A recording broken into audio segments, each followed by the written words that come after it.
Ketika Anda sedang berdiri, sedang duduk, sedang mengintip, atau ketika Anda sedang bersama dengan kawan sekalipun, pasti Anda pernah mengalami yang namanya menghembuskan angin, atau istilah nama latinnya disebut juga dengan kentut.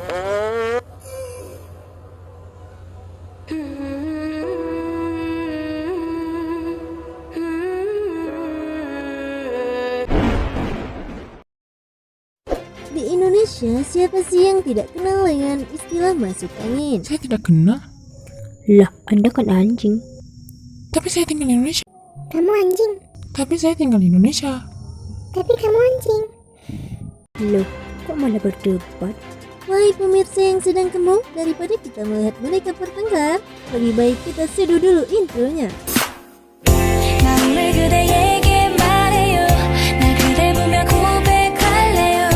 Halo semua, kembali lagi di Kata Kunci. Istilah masuk angin timbul karena kondisi tubuh yang terasa tidak enak yang disebabkan oleh banyaknya angin yang masuk ke dalam tubuh. Namun, sebenarnya apa sih yang terjadi pada tubuh kita saat mengalami masuk angin? Mari kita simak penjelasannya. Masuk angin merupakan sebuah penyakit yang diakibatkan karena berbagai hal seperti terlalu lama berada di ruangan ber-AC, kehujanan, sering terpapar udara dingin saat pulang malam, tidak menjaga asupan makanan, dan masih banyak lagi. Biasanya masuk angin juga sering ditandai dengan gejala berupa tidak enak badan, kedinginan, meriang, sakit kepala, nyeri otot, dan tidak nafsu makan. Selain itu, masuk angin juga merujuk pada kondisi ketika badan terasa hangat atau demam, perut kembung, sakit perut, diare, pegal-pegal, dan serta sering buang angin seperti yang ada di video berikut ini.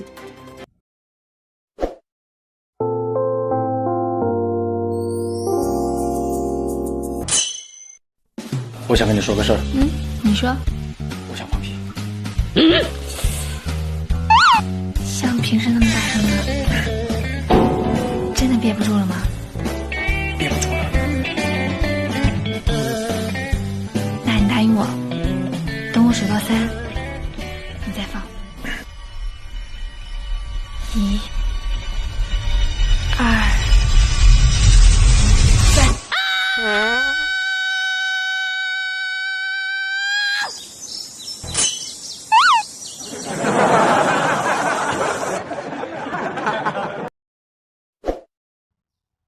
Nah, penonton, saya rasa video tadi sudah mewakilkan semua penjelasan mengenai apa yang dimaksud dengan masuk angin.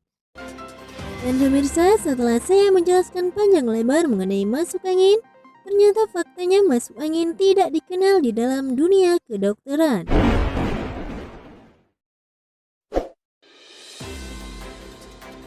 Setelah kami bertanya tentang masuk angin, Dokternya malah marah-marah. Siapa itu masuk angin? Saya tidak kenal. Masuk angin, Pak. Tapi saya tidak kenal. jadi jika bukan masuk angin, lalu jenis apakah beliau itu? Sejenis makanan ringan kah? Nah, setelah usut punya usut, ternyata sejumlah gejala yang dianggap sebagai gejala masuk angin tersebut sebenarnya mirip dengan gejala flu, tapi penyebabnya tentu saja beragam. Jadi, masuk angin hanyalah sebutan bagi orang Indonesia untuk sekumpulan gejala-gejala yang saya sebutkan tadi. Nah, biasanya ketika mengalami masuk angin, sebagian besar orang Indonesia akan mengatasinya dengan cara kerokan. Namun, ternyata dari sudut pandang medis atau kedokteran, kerokan bukanlah cara yang tepat untuk mengatasi masuk angin.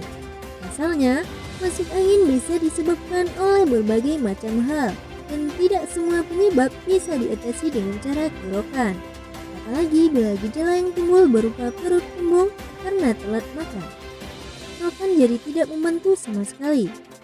Jadi untuk bisa melakukan pengobatan yang tepat, Anda hanya perlu mencari tahu terlebih dahulu penyebab masuk angin yang Anda alami, sehingga dokter pun bisa memberikan Anda penanganan yang tepat.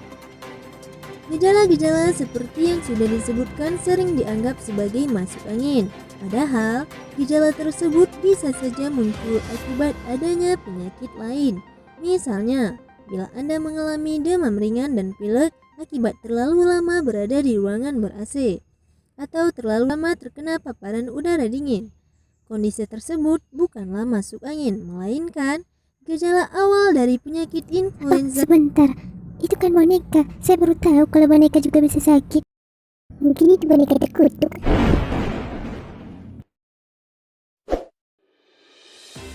Senyawa yang keluar ketika bagian-bagian tubuh tertentu ditekan atau dipijat juga membuat Anda semakin yakin bahwa Anda sedang mengalami masuk angin. Padahal, tahukah Anda, bersenyawa ketika dipijat bisa disebabkan oleh berbagai kemungkinan penyakit lain. Salah duanya adalah terjepitnya urat saraf di daerah punggung dekat tulang belikat dan kelebihan kadar lemak darah, atau disebut juga dengan trigliserida. Nah, salah dua hal tadi juga bisa menyebabkan gejala tersebut. Jadi, apabila Anda merasa sedang mengalami masuk angin, sebaiknya periksakan diri Anda ke dokter untuk mengetahui penyebab pastinya. Berhubung masuk angin ternyata tidak ada dalam ilmu kedokteran, maka dokter pun masih perlu bertanya lebih lanjut mengenai detail gejala yang Anda rasakan dan Anda alami saat mengeluh masuk angin. Dengan mengetahui penyebabnya, dokter baru bisa menentukan pengobatan yang tepat bagi Anda semua.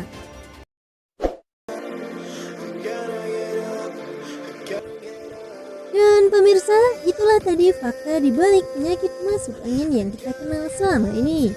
Terima kasih sudah menonton video ini, semoga bermanfaat, dan jangan lupa tinggalkan jejak Anda dengan cara like, komen, dan subscribe channel ini. Serta nyalakan tombol notifikasinya agar Anda tidak ketinggalan video bermanfaat serta menghibur lainnya. Tetap di kata kunci, karena kata kunci pilihan hati. Bye-bye.